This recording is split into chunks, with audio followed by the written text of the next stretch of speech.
नमस्कार मित्रों, आज CU2 जो मैंने आपसे पिछली बार भी बोला था कि कॉन्सेप्चुअल अंडरस्टैंडिंग, और इसमें थोड़ा सा देसी लैंग्वेज में मैं आपको बताऊंगा। देसी, हाँ, टेक्निकल जहाँ तक होगी बात कि अगर आप नॉन टेक्निकल बैकग्राउंड को भी बिलोंग करते हैं तब भी मैं कोशिश करूंगा कि इस क्वेश्चन का आंसर दिया जा सके। और अगर आप पूरा वीडियो देखेंगे, क्योंकि किसी भी क्वेश्चन का आंसर एकदम डायरेक्ट दे दिया जाए तो वो तो 2 मिनट में हो सकता है आंसर, लेकिन मेरा मानना है आज कि हो सकता है थोड़ा वीडियो लंबा हो जाए, लेकिन चीज़ें जाननी चाहिए। जाननी है तो सारी जाननी चाहिए। दूसरा कि कुछ कॉन्सेप्ट्स बीच में भी आते हैं जो कि कुछ बहुत सारे इस क्वेश्चन के आंसर में कुछ और भी बड़ा ही दैनिक जीवन के क्वेश्चंस के आंसर छुपे हुए हैं। कि क्वेश्चन क्या है साहब आज का, कि why AC voltage always representing by the multiple of 11। आपने सुना होगा या तो 220 वोल्ट घरों में जो सप्लाई आती है, 440 वोल्ट भी सुना होगा आपने, गाने सुने होंगे 440 वोल्ट का झटका। इवन US स्टैंडर्ड पे 110 110 वोल्ट, US स्टैंडर्ड है वहाँ 110 वोल्ट पावर सप्लाई घरों में आती है, डोमेस्टिक।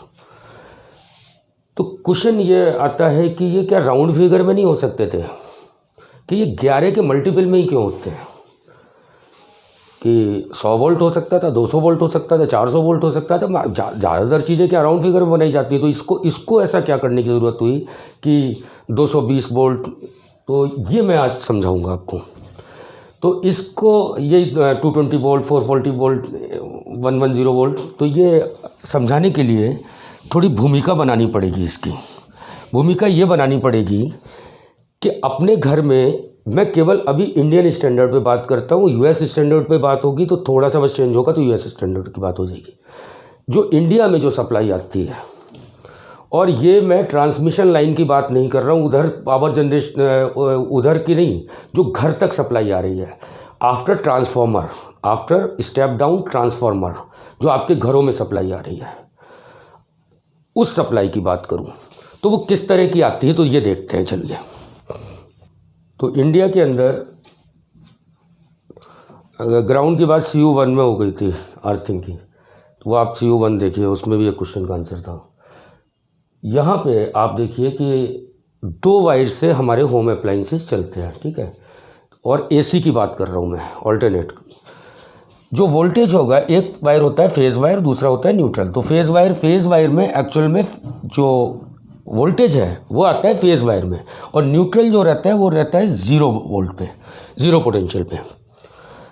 तो जो फेज़ वायर है, फेज़ वायर का जो ग्राफ बनेगा कि किस तरह का AC होता है अपने यहाँ, तो आपने यहाँ मैथ में थोड़ा 10th क्लास तक का मैथ तो पता हुआ अगर आपको, कि साइनोसॉइडल तरीके का, इसमें साइनोसॉइडल, इस फंक्शन को अगर मैं देखूंगा तो ये साइन वेव होगी। ये या तो ये एक्सिस T में, टाइम में, या फिर इस एक्सिस को कभी कभी फेज़ में भी लिखते हैं। फेज़ में भी लिखा जा सकता है और टाइम में भी लिखा सकता है। और यहाँ पे मैं केवल वोल्टेज ले रहा हूँ। किसका ले रहा हूँ?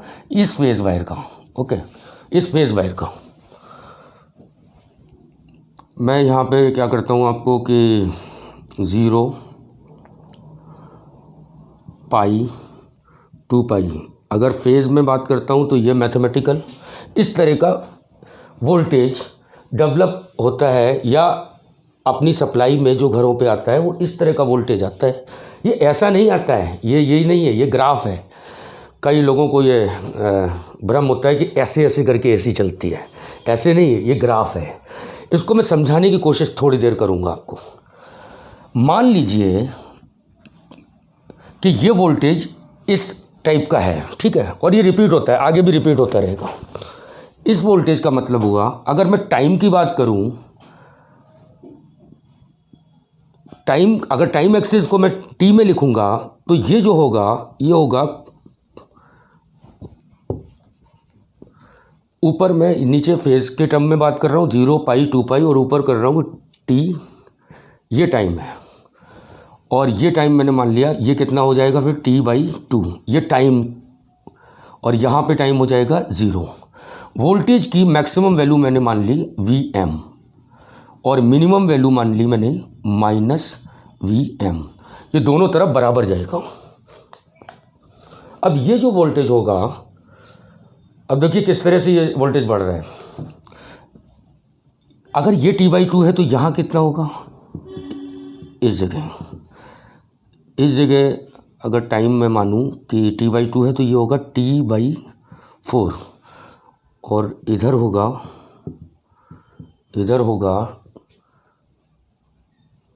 T/4, T/2, ये होगा 2T/4, यानी कि ये जो आ जाएगा ये 3T/4 होगा यहाँ पे टाइम। ये 4 में डिवाइड कर दिया मैंने, ये मैक्सिमम पे डिवाइड कर दिया, मिनिमम पे डिवाइड कर दिया, ये टाइम, ठीक है, ये वोल्टेज है। मैं ये कहता हूँ कि जो फेज़ वायर है आपका, उसमें जो वोल्टेज आ रहा है वो आ रहा है किस तरह से, 0 स्टार्ट हुआ, ठीक है, 0, और जैसे जैसे टाइम बढ़ा वैसे वैसे ये वोल्टेज प्लस की तरफ, इधर प्लस है, ये एक्सिस क्या है, ये प्लस का है इधर, और नीचे माइनस, तो प्लस में ये वोल्टेज इंक्रीज होगा इस तरीके से, इस पैटर्न से। इसे साइनोसॉइडल पैटर्न बोलते हैं। जैसे मैं ऐसे मान लूँ कि मान लीजिए एक 10 वोल्ट, कितना Vm की वैल्यू है 10 वोल्ट, मान लीजिए, होती नहीं है Vm की 10 वोल्ट, तो क्या होगा कि जैसे जैसे टाइम बढ़ा, 0 से T/4 तक गया मैं, तो 0 से 1 वोल्ट, 2 वोल्ट, 3 वोल्ट, 4, T/4 पे ये हो जाएगा 10 वोल्ट। Vm की वैल्यू अगर 10 वोल्ट है तो क्या है, T/4 पे कितना हो जाएगा, 10 वोल्ट। और उसके बाद T/4 से T/2 तक, T/4 से T/2 तक, इसको आप फेज़ में भी बोल सकते हो कि 0 से π/2 तक, ये अगर मैं फेज़ में करता तो 0 से पाई ये है, तो 0 से π/4 तक ये बढ़ेगा वोल्टेज, कब, कहाँ तक, 0 से 10 वोल्ट, ठीक, इस एक्सिस पे। उसके बाद क्या हुआ, इस एक्सिस को आप देखना स्टार्ट करोगे तो T/4 टू T/2 क्या हुआ कि 10 वोल्ट से ये डाउन होता गया, और यहाँ पे कितना हो गया ये वोल्टेज, 0। ये गया कहाँ तक, +Vm तक गया, और Vm से फिर ये +Vm और -Vm के बीच में ये फेज़ वायर पे जो वोल्टेज आ रहा है वो फ्लक्चुएट कर रहा है, ओके। यहाँ से आगे आप आराम से समझ सकते हैं कि अब क्या होगा कि ये वोल्टेज 0 हो गया, किस पे, T/2 पे। T/2 से 3T/4 तक के बीच में देखिए, अब ये नेगेटिव में वोल्टेज बढ़ना स्टार्ट हुआ, किसमें, नेगेटिव में। और नेगेटिव का मतलब हुआ कि -Vm, जैसे 10 Vm की वैल्यू अभी मैंने रैंडमली मान ली कि 10 वोल्ट, तो अब होगा -1, -2, -3, -4, -5, ऐसे होते होते यहाँ पे आ जाएगा -10 वोल्ट। -10 के बाद फिर मैं आगे जब चलूँगा T/4 से लेकर T तक, तो तब क्या हो जाएगा, -10 तक, यहाँ तक पहुँच चुके थे हम लोग। -10 के बाद -9, -8, माइनस, ऐसे करते हुए फिर 0 वोल्ट, और ऐसे ही सो ऑन, आगे ये रिपीट होती है, ठीक। तो ये सप्लाई जो अपने आती है वो ये आती है। एक क्वेश्चन मैंने पिछला जो OCU लिया था उसके बाद मेरे पास मेल पे एक क्वेश्चन पड़ा था कि सर या रोहित, आपने न्यूट्रल को हमेशा 0 बोला, तो एक्चुअली AC में क्या होता है, AC में क्या होता है कि एक फेज़ है और एक न्यूट्रल है। और मैं जब भी बोलता हूँ कि AC में कोई मैंने बल्ब लगा दिया, मान लीजिए ये बल्ब है, ठीक, तो ये बोला जाता है कि इधर से इधर करंट जाती है, एक बार इधर से इधर जाती है, एक बार ये प्लस होता है, ये माइनस, एक बार ये प्लस होता है, ये माइनस। तो सर आपने तो ये बोला था कि फेज़ वायर पे हमेशा, लाइव वायर पे वोल्टेज होता है और इसका वोल्टेज न्यूट्रल का 0 होता है। बिल्कुल होता है। 0 के रिस्पेक्ट में आप देखना, आप इस क्वेश्चन का भी आंसर आपको यहीं पे मिल जाएगा, जो मेल था, जिन्होंने भी मेल किया था वो भी आप देख लीजिए कि ये दो है ना, मैंने अभी एक रैंडमली माना है कि ये जो फेज़ है और ये न्यूट्रल है, ये 0 वोल्ट पे ही रहेगा हमेशा। किस पे रहेगा? 0 वोल्ट पे। ये क्या करेगा, ये प्लस Vm से और माइनस Vm के बीच में फ्लक्चुएट करेगा इस तरह से। तो जब ये प्लस Vm होगा तब ये टर्मिनल प्लस कहलाएगा, ये माइनस कहलाएगा। और जब ये माइनस Vm होगा तो ये तो 0 पे ही है। तो 0 की तुलना में माइनस कितना है? 0 की तुलना में माइनस माइनस हो गया, तब ये प्लस हो जाएगा, ये माइनस हो जाएगा, लेकिन इसका वोल्टेज 0 वोल्ट ही रहेगा। वोल्टेज 0 वोल्ट ही रहेगा। देखिए एक मतलब उस बात को मैं सही से समझा दूं आपको कि वो एक न्यूट्रल रहता है, ये दोनों का इंटेंसिटी तो एक जैसी होनी चाहिए, करंट इधर से इधर भी फ्लो हो सकता है, इधर से इधर भी हो सकता है, तो न्यूट्रल अलग क्यों है।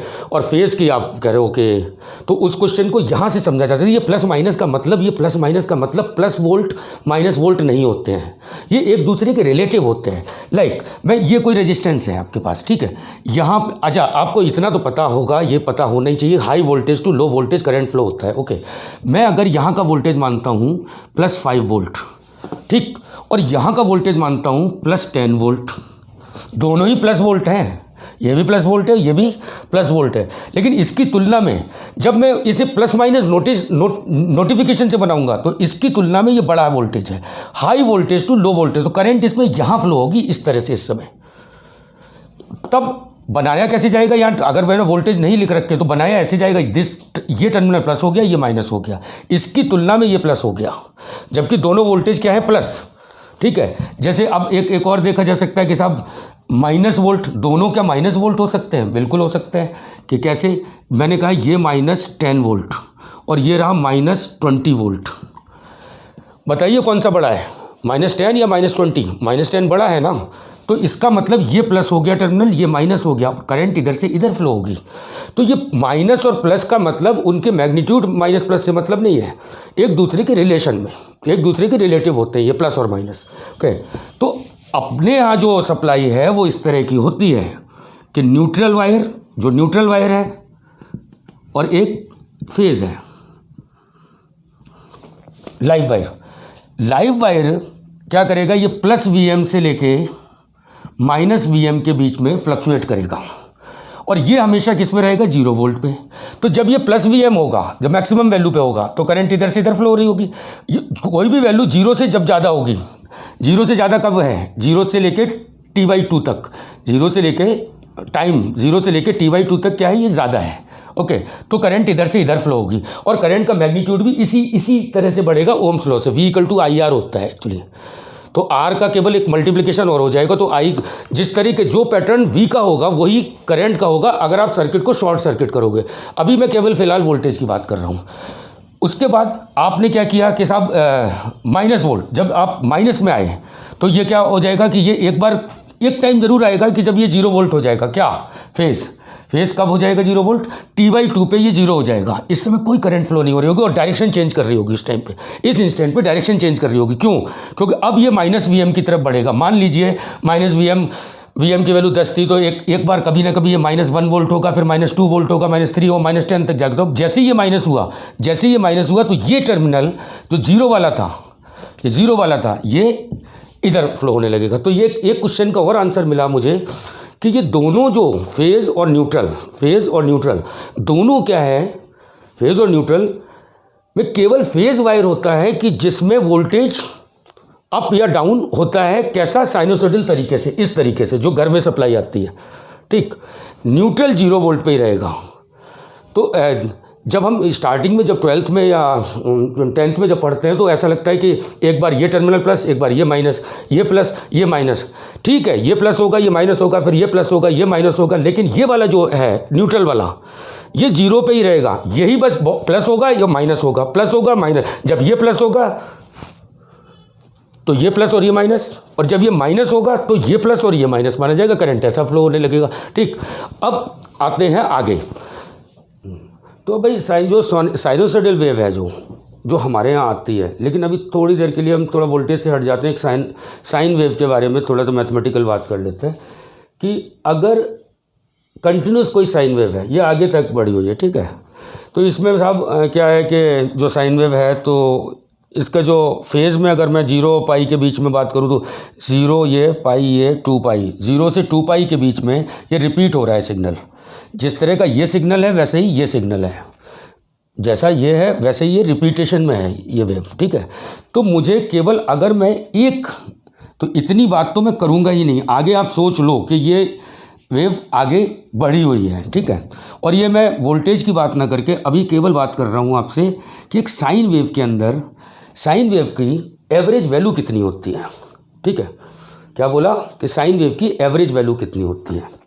यहाँ थोड़ा ना आप दिमाग लगा के सुनना आराम से। देखिए साइन वेव की आपको एवरेज वैल्यू तो पता है कि क्या चीज़ होती है, एवरेज होता है सबका सम। कंटिन्यूस डोमेन में सम को कहते हैं इंटीग्रेट करते हैं एक्चुअली, ठीक। मैं इंटीग्रेशन पे नहीं जा रहा हूँ क्योंकि फिर वो थोड़ा वैसा हो जाएगा कि ये थियोरेटिकल लेक्चर बन जाएगा। आप केवल मैं ये बताना चाह रहा हूँ कि 0 से 2 पाई तक इसकी, अच्छा 0 से 2 पाई इसको कहते हैं टाइम पीरियड, जहाँ से वेव रिपीट करती है उसको कहते हैं टाइम पीरियड। इसको कैपिटल टी से डिनोट कर दिया है मैंने, ठीक है, कैपिटल टी से डिनोट कर दिया। अब 0 से t अगर आप आते हो, ठीक, इसकी एवरेज वैल्यू कितनी होगी इस फुल साइकिल में? पूरी साइकिल में इसकी एवरेज वैल्यू 0 आएगी। क्यों आएगी? जितना पॉजिटिव है, जैसा पॉजिटिव है वैसा ही नेगेटिव है। तो आपको तो पता ही है ना कि plus x minus x divided by 2 करोगे अगर आप, तो क्या आ जाएगा? ऊपर 0 आ जाएगा, बाई 2 इसका मतलब 0 आ जाएगी वैल्यू, ठीक। तो जैसा प्लस है बिल्कुल वैसा ही माइनस है। तो आप चाहे कंटिन्यूस डोमेन में करो, इसका एवरेज कैसा भी करो, तो फुल साइकिल में एवरेज वैल्यू साइन वेव की 0 होगी, ठीक। तो यार 0 होगी तो फिर तो हम निकाल ही नहीं पाएंगे एवरेज वैल्यू। तो एक तो साइंटिस्ट ने क्या किया, 2 तरीके से साइन वेव की वैल्यू निकाली। साइन वेव की जो एवरेज वैल्यू बोली गई वो केवल हाफ साइकिल में निकाली गई। किसमें? हाफ साइकिल में। समस्या क्या है कि फुल साइकिल में एवरेज वैल्यू नहीं आ रही है, तो हाफ साइकिल में जो एवरेज वैल्यू है वो इंटीग्रेट की जाएगी। कहाँ से कहाँ तक? एक साइन वेव ली जाएगी, sine y equal to function equal to V equal to this V m sine theta लगा के इंटीग्रेट करके 0 to पाई। जब आप मैथमेटिकली निकालोगे तो जो साइन वेव की एवरेज वैल्यू आएगी, क्या? V average. साइन वेव की वी एवरेज, मैं वोल्टेज में मान लूँगा, वी एवरेज ये जो आती है ये आप किताब में देख लेना, क्योंकि ये इंटीग्रेट करना पड़ेगा। 0 to पाई बस इसे इंटीग्रेट करते हैं, और मैं मैथमेटिक्स में नहीं जा रहा इसकी। ये आती है 2Vm अपॉन पाई, 2Vm अपॉन पाई। और पाई 0 to पाई के फेज, क्योंकि इंटीग्रेशन में यही लिमिट लगानी पड़ती है 0 to पाई वगैरह, ठीक है। तो 2Vm अपॉन पाई वी एवरेज। लेकिन ये वी एवरेज किस में निकाली जाती है? क्यों निकालनी पड़ती है? हाफ साइकिल में, क्योंकि फुल साइकिल में एवरेज वैल्यू क्या हो जाएगी? 0। तो इसलिए वी एवरेज निकाली जाती है हाफ साइकिल में केवल, ठीक है। तो V average 2Vm upon pi आ गई। अब दूसरा कॉन्सेप्ट है RMS का, रूट मीन स्क्वायर। वो कॉन्सेप्ट था कि फुल साइकिल, अब साइंटिस्ट कह रहे थे कि भाई साहब ये हाफ साइकिल में निकालिए, फुल साइकिल में साइन वेव की बताइए मुझे कितनी होगी। अब फुल साइकिल में एवरेज वैल्यू हो नहीं सकती, तो उसके लिए एक ट्रिक यूज़ की गई। क्या की गई? RMS is the root mean square. इसका मतलब होता है कि सारी जो वेव है उसका आप स्क्वायर ले लो, आप उसका स्क्वायर ले लो। स्क्वायर लेने के बाद उनको सम करो कंटिन्यूस डोमेन में इंटीग्रेट करो। उसके बाद आप उसका एवरेज ले लो। स्क्वायर में फ़ायदा क्या होता है कि नेगेटिव वैल्यूज़ के स्क्वायर पॉजिटिव होते हैं, ठीक। तो मैं अब RMS की बात करूंगा, और RMS को बहुत गौर से देखिए आप, रूट मीन स्क्वायर को, यहाँ पे डायग्राम। तो अब ये जैसे ये साइन वेव थी, ठीक है, रूट मीन स्क्वायर के लिए, तो पहले मुझे क्या करना पड़ेगा? इस पूरी वेव को स्क्वायर कर दूं। अच्छा, ये रूट मीन स्क्वायर कब कब काम आते हैं? एक काइनेटिक थ्योरी ऑफ सॉलिड भी है, जिसमें जब इलेक्ट्रॉन्स के या मॉलिक्यूल्स के इलेक्ट्रॉन्स के जो मोशन होता है सॉलिड में, वो जिगजैग होता है, कभी इधर कभी इधर कभी इधर। तो उनको भी जब एवरेज वैल्यू निकाली जाती है तो उनकी लगभग 0 ही सी आने लगती है, क्योंकि वो सही नहीं आती है, ठीक है। तो वहाँ पे भी क्या है कि माइनस को हम ये वाली जो ट्रिक यूज़ करते हैं कि कुछ ना कुछ वैल्यू तो आनी चाहिए ना मैथमेटिकली, क्योंकि वैसे तो एवरेज वैल्यू फुल इस सर्किल में 0 है। तो इसको मैंने क्या किया? स्क्वायर किया एक बार, ठीक है। तो स्क्वायर के लिए मैं इस वेव को केवल 0 to t/2, अगर मैं इसे स्क्वायर करूँगा तो स्क्वायर क्या होता है? 2 का स्क्वायर 4 होता है ना, स्क्वायर। तो इसका अगर स्क्वायर का अगर मैं एक अप्रॉक्सीमेट वेव खींचूँ तो ऐसा कुछ स्क्वायर बन जाएगा इसका, पॉजिटिव वाले का। और नेगेटिव की भी क्या होती है भाई? नेगेटिव की क्या होती है? कोई भी नेगेटिव नंबर का स्क्वायर पॉजिटिव होता है। -2 × -2 कितना हो जाएगा? +4। तो ये भी जो स्क्वायर होगा वो भी, इसका भी स्क्वायर, किसका? इसका भी स्क्वायर इस तरह का आएगा कुछ। दोनों वेव क्या हो जाएंगी? स्क्वायर। इनका मैं क्या करूं कि यहाँ से लेके यहाँ तक, यहाँ से इनका एवरेज निकाल लूँ, और एवरेज निकाल कर उसका स्क्वायर रूट ले लूँ, क्योंकि एक बार स्क्वायर किया था। अब इसका एवरेज तो आएगा ना। देखिए ये तो थी ओरिजिनल वाली, ये वेव थी ओरिजिनल, और इसके स्क्वायर किए गए ऐसे, ठीक है। तो स्क्वायर तो दोनों पॉजिटिव है ना। इनका तो हम 0 to t या 0 to pi, 0 to 2 pi phase में, 0 to 2 पाई इंटीग्रेट जब हम इसे करेंगे तो इसका कुछ ना कुछ वैल्यू आ जाएगी। उसका क्या करेंगे, उसका ले लेंगे अंडर रूट। अंडर रूट क्यों ले लेंगे भाई, क्योंकि पहले हम स्क्वायर किया था हमने, तो अब इसकी वैल्यू कुछ ना कुछ पॉजिटिव आएगी, जीरो नहीं होगी अब, क्योंकि प्लस माइनस क्या, तो माइनस को हमने प्लस बना लिया, एक ट्रिक से बना लिया है, ठीक। तो यहाँ पे एक चीज़ और है बहुत अच्छी समझने की, जो इंडियन राइटर्स ने गलती कर रखी है। आप किसी अच्छी फॉरेन राइटर की बुक में जाएंगे तब आपको वो चीज़ मिलेगी।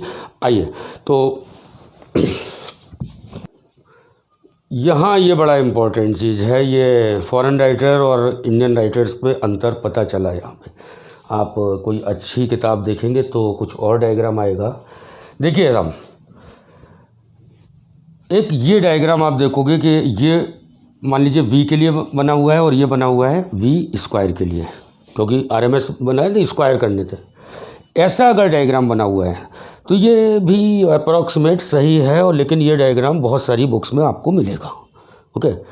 लेकिन साहब यहाँ पे आप देखिए, जब आप किसी अच्छे फॉरेन राइटर की बुक में जाएंगे तो आप देखेंगे कि ये जो स्क्वायर है ये अंदर से आया हुआ है, ये अंदर से निकला हुआ है, अंदर से देख रहा है आपको, ये अंदर से आया हुआ है, ना कि ये बाहर से पूरा स्क्वायर किया है।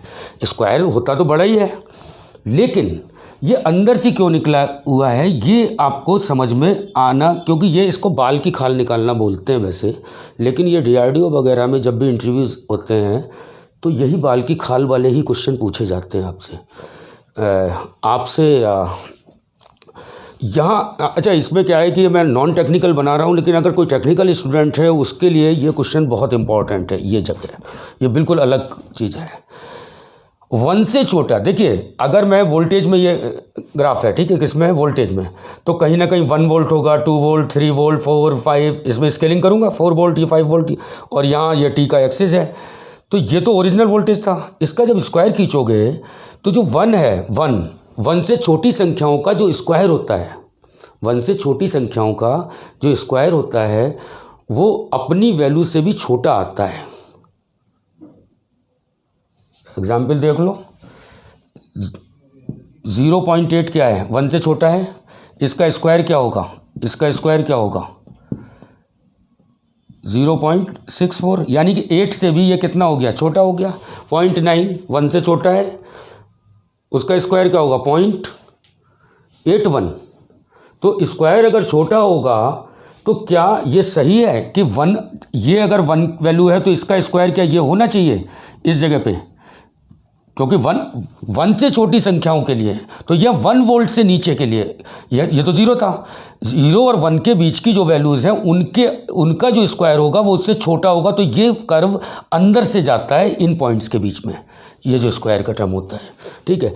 इस क्वेश्चन का, ये क्वेश्चन है टेक्निकल लोगों के लिए बहुत इंपॉर्टेंट क्वेश्चन, क्योंकि ये जो अपनी जो ये बुक्स हैं, मैं बुक्स के राइटर का नाम नहीं लूँगा, कोई इंसल्ट नहीं कर रहा हूँ, लेकिन बहुत सारी आपकी प्राविधिक शिक्षा में और इनमें जितनी भी किताबें जो इंडियन राइटर्स ने बहुत जल्दी में बना दिया है डायग्राम, और उन्होंने मतलब कॉपी क्यों नहीं किया पता नहीं चला। अगर वो कॉपी भी कर लेते तो ये इस क्वेश्चन का आंसर मिल जाता है, ये अंदर से ग्राफ क्यों जाता है, क्योंकि 1 से छोटी संख्याओं का स्क्वायर क्या होता है, अपनी वैल्यू से भी कम होता है। तो वो ये जो स्क्वायर के हैं ये अंदर से जाएंगे ग्राफ, ठीक। ये इस चीज़ को आपको नोट करना। अब आगे आते हैं, तो जो RMS वैल्यू निकाली जाती है वो अब कैसे निकाली जाती है कि इनके स्क्वायर्स हो गए, इन दोनों के स्क्वायर्स हो गए, ये जल्दी से हो रहा है। इन स्क्वायर्स को 0 to 2 पाई इंटीग्रेट कराते हैं हम लोग, मैथ में मैं नहीं जा रहा हूँ, 0 to 2 पाई इंटीग्रेट कराते हैं, 0 to 2 पाई। इस डोमेन पे अगर मैं इसको ये कराऊंगा VM वैल्यू, अगर ये VM वैल्यू थी अगर, तो जो निकल के आता है वो आता है VRMS। आपको समझ में आ गया RMS क्यों निकालनी पड़ती है, क्योंकि एवरेज वैल्यू फुल साइकिल में क्या होती है, साइन वेव की 0। तो VRMS जो साइन वेव का आता है वो आप किताब में भी देख सकते हैं, डेराइव कर सकते हैं, सिंपल मैथमेटिक्स है, बिल्कुल कैलकुलस का सिंपल यूज़ है। VM/√2 आया करती है, ये आती है, ये तो आपको बाद में याद भी हो जाती है, VRMS और V एवरेज, ओके। अच्छा, ऐसी वेव फॉर्म हमारे घर में आ रही है, इसी तरह की वेव फॉर्म आ रही है। तो अब एक टर्म होता है फॉर्म फैक्टर, यहाँ वोल्टेज करंट सब भूल जाऊँ। किसी भी वेव फॉर्म का फॉर्म फैक्टर एक मैथमेटिकल पैरामीटर हुआ करता है जो कि उस वेव की शेप को बताता है कि लगभग कैसी शेप होगी उसकी। तो साइनोसॉइडल वेव का जो फॉर्म फैक्टर क्या बताता है? केवल वेव का शेप कैसा है। और मुझे मालूम है, आपको मालूम है कि हमारे घर में जो एसी जो आ रही है वो साइनोसॉइडल आ रही है। तो मैथमेटिकली जो फॉर्म फैक्टर की जो डेफिनेशन होती है या सीधा फार्मूला होता है वो होता है VRMS divided by V average. V का मतलब है कि V का मतलब यहाँ चूंकि इलेक्ट्रिसिटी की बात कर रहे हैं तो V वोल्टेज ही ले रहा हूँ मैं। वैसे तो क्या है कि जो भी उस वाई एक्सिस पे हो, अगर प्रेशर होगा तो प्रेशर का RMS अपॉन प्रेशर एवरेज हो जाएगा। तो ये होता है फॉर्म फैक्टर। मैं ये बता दूं डीसी के लिए, वैसे यहाँ पे अभी बहुत टेक्निकल में जानेंगे, डीसी के लिए ये 1 होता है वैल्यू, क्योंकि उसका RMS भी बराबर रहेगा और एवरेज वैल्यू भी बराबर ही आएगी। कोई डीसी है उसका स्क्वायर लोगे, उसका एवरेज लोगे तो डीसी का मतलब एक ही तरफ होगी वो पॉजिटिव ही, तो उसी का स्क्वायर ले लिया, उसके बाद अंडर रूट ले लिया एवरेज करके और एवरेज वैल्यू डायरेक्ट निकाली, बराबर ही होगी। तो VRMS V एवरेज दोनों बराबर होते हैं, उसका 1 आता है। साइनोसॉइडल वेव का जो फॉर्म फैक्टर होता है, अच्छा ये फॉर्म फैक्टर है क्या चीज़? इसकी देखिए डेफिनेशन तो ये इससे बनेगी VRMS के this is the ratio between VRMS and V average value. लेकिन ये फॉर्म फैक्टर आप दिमाग में सोचो, ये दिमाग में क्या होता है, ये फॉर्म फैक्टर होता है, ये किसी वेव फॉर्म की शेप को आपके अगर शेप बदल दोगे तो फॉर्म फैक्टर चेंज होता रहेगा, ठीक है। शेप का एक मैथमेटिकल पैरामीटर है।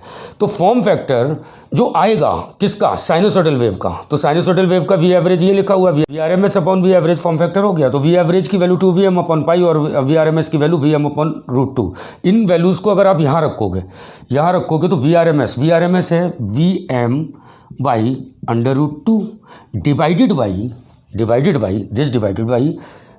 V एवरेज है 2Vm अपॉन पाई की वैल्यू होती है, पाई की वैल्यू यहाँ रख देते हैं रेडियन में 3.14 अप्रॉक्स इतनी होती है 14, ठीक है। इसे आप कैलकुलेट करना कि कैलकुलेट कैसे हो जाएगा। यहाँ हो जाएगा Vm by √2 into 3.14 upon twice of Vm से Vm कैंसिल, √2 की वैल्यू होती है 1.414, 3.14 अपॉन 1.414 जैसे ही आप निकालोगे तो ये लगभग 1.1 आएगा। लगभग ये वैसे तो 1.11 आता है लगभग, लेकिन ये 1.1 पे ही छोड़ दो आप, ये कितना आएगा 1.1। तो फॉर्म फैक्टर साइन वेव का, किसका? साइन वेव का जो फॉर्म फैक्टर होता है 1.1, ओके। साइन वेव का फॉर्म फैक्टर होता है 1.1, ये वेव के शेप को डिसाइड करता है। तो अब अपन ने ये तो देख ही लिया कि फॉर्म फैक्टर जो होता था VRMS upon V average equal to 1.1। शायद अब यहाँ से हिंट मिलना स्टार्ट हो गया होगा इस क्वेश्चन का। हो गया। एक्चुअली जो घरों में सप्लाई आ रही है उसकी जो जनरेशन है वो होती है राउंड फिगर में। जैसे V एवरेज अब क्या हो जाएगा, और हम लोग जो बात करते हैं ना घर में कि हम जैसे अपने यहाँ इंडिया में हम कहते हैं 220 वोल्ट की सप्लाई आती है अपने घरों में, ये स्टैंडर्ड है इंडिया की। 220 वोल्ट यानी कि, और 220 वोल्ट होती है वो RMS वैल्यू। कौन सी होती है? RMS। जो हम बात करते हैं ना वो करते हैं RMS में, ना कि एवरेज वैल्यू में। तो एवरेज अगर 200 होगा, देखिए RMS equal to 1.1 into V average अगर जनरेशन आप करोगे कितने की? 200 वोल्ट की। ये राउंड फिगर में ही हो रहा है सब कुछ, 200 वोल्ट। जैसे ये 200 होगा तो VRMS क्या हो जाएगा? 200 अगर V एवरेज 200 वोल्ट है, 200 वोल्ट इंटू 1.1 का मल्टीप्लिकेशन हो जाएगा तो ये कितना हो जाएगा? 220 वोल्ट। ऐसे ही US में क्या होगा कि एवरेज वैल्यू हम 100 वोल्ट की रखते हैं और RMS में जैसे जाओगे तो 1.1 से वो मल्टीप्लाई हो जाएगा। और बात जो हम लोग करते हैं वो आरएमएस में करते हैं कि कितनी सप्लाई, जो 220 वोल्ट बोलते हैं वो कहते हैं RMS, root mean square value आ रही है। तो इस वजह से क्वेश्चन का आंसर हो गया। ये कुछ मूवी टाइप का हो गया कि बिल्कुल लास्ट में आपको आंसर मिल पाया उसका, कि ये से स्टार्टिंग में भी बताया जा सकता था, लेकिन जब तक ये नहीं पता कि ये क्या चीज़ है, ये क्या चीज़ है, ये क्या, तो मैं अगर डायरेक्ट बोल देता फॉर्म फैक्टर इनटू दिस, ये 2 मिनट का आंसर हो जाता। लेकिन मैंने तो ये कि सारी चीज़ें आपको समझाई, और इसी लेक्चर में मैं थोड़ा सा आगे बढ़ के एक और चीज़ बताऊंगा, 5 मिनट 2 मिनट और लूँगा। तो इस लेक्चर में मुझे ये नहीं बताना था, लेकिन मैंने कहा कि इसके लिए अलग लेक्चर नहीं हो सकता था, कि अपने इंडिया में, ये इधर की बात नहीं, ये इधर मैं यूएस की बात कर रहा था, ठीक है। यूएस की बात हम बाद में कैलकुलेट कर लेंगे, अपने घरों में देख लें कि किस तरह की सप्लाई होती है। वीआरएमएस जो अपना होता है वो 220 वोल्ट आया करता है घरों के अंदर। फ्रीक्वेंसी जो होती है, फ्रीक्वेंसी का मतलब होता है 1 टाइम पीरियड, और टाइम पीरियड होता है किसी भी वेव का ये 0 से लेके जहाँ से रिपीट कर रही होती है वेव आगे ना, इसे कहते हैं टाइम पीरियड। ओके, तो फ्रीक्वेंसी अपने यहाँ जो स्टैंडर्ड, अगर थोड़ी कम ज़्यादा हो जाए वो तो टॉलरेंस की बात है, लेकिन जो स्टैंडर्ड जो अपने यहाँ सप्लाई है वो 220 वोल्ट आनी चाहिए वीआरएमएस, और 50 हर्ट्ज़ होती है फ्रीक्वेंसी। तो आप यहाँ देखो कि अगर वीएम की वैल्यू निकालूँ मैं इसमें फेज़ वायर में, किसमें, फेज़ वायर में वीएम की वैल्यू निकालूंगा, तो आप इस कैलकुलेशन देखो कि वीआरएमएस मैं अभी बता चुका हूँ कि वीएम/√2 पड़ता है, तो वीएम कितना होगा, वीएम आ जाएगा 300, लगभग 311 वोल्ट।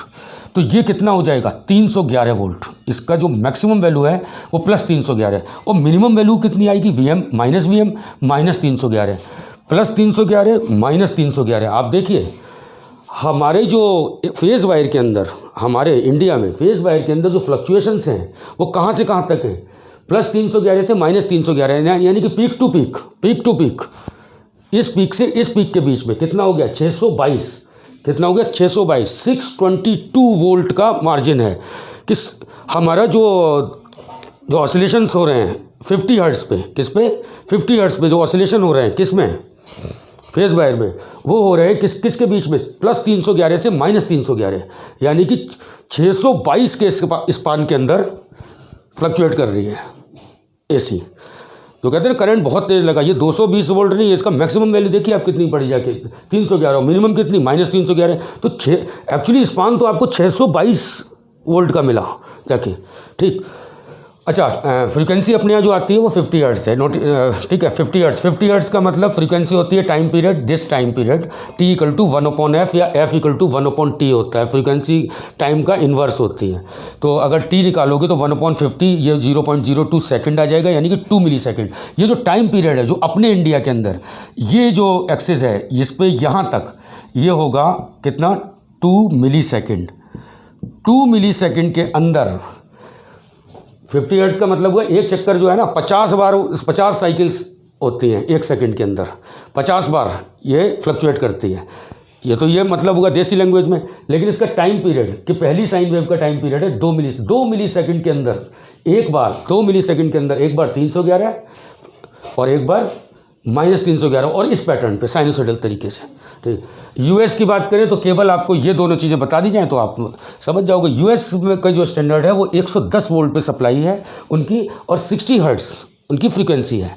तो आप यहाँ पे देखेंगे, अगर यूएस का देखेंगे तो यूएस का जो टाइम पीरियड जो निकल के आएगा वो उसी तरीके से निकालोगे तो लगभग 1.7 मिली सेकेंड आएगा, 0.017 आएगा, ये 1/60 करके। तो 1.7 मिली सेकेंड उनका टाइम पीरियड जो है 1.7 मिली सेकेंड, यानी कि एक सेकेंड में 60 बार इनके वाइब्रेशंस होते हैं, किस में, फेज़ वायर में।